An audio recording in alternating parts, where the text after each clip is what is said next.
is it possible that you could theoretically come to a deal with Iran only with a new leadership crew? Okay, this is true for every peace agreement in the region. Mm-hmm. You could not, Israel could not have made peace with... Well, they made peace with Egypt, and Sadat was the leader for Yom Kippur, right? He did not make peace with Nasser. Right. Sure. The point is that this is a different regime. You need a different regime. But I'm saying the same regime that did the part of the Yom Kippur War was the same regime that negotiated peace with Israel. I mean, that's true. Mm-hmm. It is also true that that is a relationship that could be cultivated specifically because it was Sadat who made clear he was going to come to the table. Mm-hmm. Have the Iranians ever made clear that they would come to the table over, for example, the existence of the state of Israel? No. I mean, that is not a thing that's going to happen. But I think people probably felt the same. Every single one of their proxy groups, every one of them, not only calls for the destruction of the state of Israel, they also call for the destruction of America. I mean, this is literally the Houthi slogan. They're busy hitting ships, and their slogan is literally Allahu Akbar, death to America, death to the Jews, death to Israel. It doesn't fit on a bumper sticker, and it's not all that catchy, but that is in fact their slogan. The notion that the regime that propagates that is going to be approached with diplomacy is not only wrong. The problem is that it's easy to say that the stakes of diplomacy are okay. Well, so we try to talk, right? Jaw is better than war. Sure. The only problem is that in the Middle East, weakness is taken as a sign that aggression might be an appropriate response. That is how things work in the Middle East.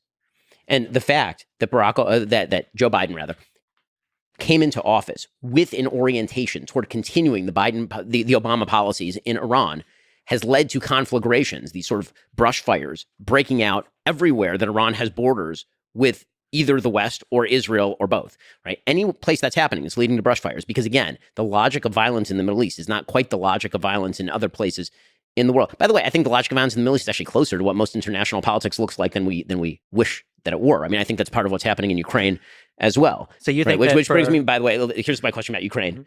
Sure. Well, just real quick, and then you can answer this one now. So you think that for Iran, right, a country that has been sanctioned for God knows how many years now, you think that for Iran, just continuing to sanction them and contain them is an effective way, is more effective than trying to engage them in bilateral or multilateral peace talks? Yes, 100%. Okay. And the proof is in the pudding. Before we go to Ukraine, can I ask about Israel? So you're both mostly in agreement. But what is Israel? I don't know about to say that. Okay, but as I'm learning, what is Israel doing right? What is Israel doing wrong in this very specific current war in Gaza? I mean, frankly, I think that what Israel's doing wrong is if I were Israel, okay, like, again, America's interests are not coincident with Israel's interests. If I were an Israeli leader, I would have swiveled up and I would have knocked the bleep out of Hezbollah early. What does that mean? What does that mean? So I would have. Yoav Gallant, who's the defense minister of Israel, was encouraging Netanyahu, who's the prime minister, and the war cabinet, including Benny Gantz. So whenever people talk about the Netanyahu government, that's not what's in place right now. There's a unity war government in place that includes the political opposition. The reason I point that out is because there are a lot of people politically who will suggest that the actions Israel is currently taking are somehow the manifestation of a right-wing government. Israel currently does not have a quote-unquote right-wing government. They have a unity government that includes the opposition. In any case, Yoav Gallant was urging in the very early days of the war that Israel should turn north, and instead of hitting Hamas, they should actually take the opportunity to knock Hezbollah out, because Hezbollah is significantly more dangerous to the existence of the state of Israel than Hamas. I actually agree with that.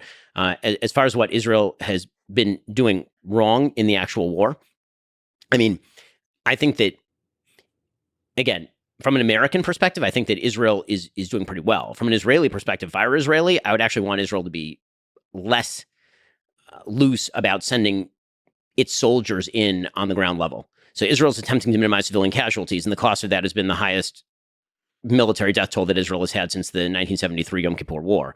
I mean, I personally know, through 1 degree of separation, 3 separate people have been killed in Gaza. And that's because they're going in door to door. It's because they're attempting to minimize civilian casualties, and they're losing a lot of guys in this particular war. The problem that Israel has had, historically speaking, is that Israel got very complacent about its own security situation. They believed the technology was going to somehow correct for the hatred on the other side of the wall. So our people have to live underground for 2 weeks at a time while some rockets fall, but at least it's not a war.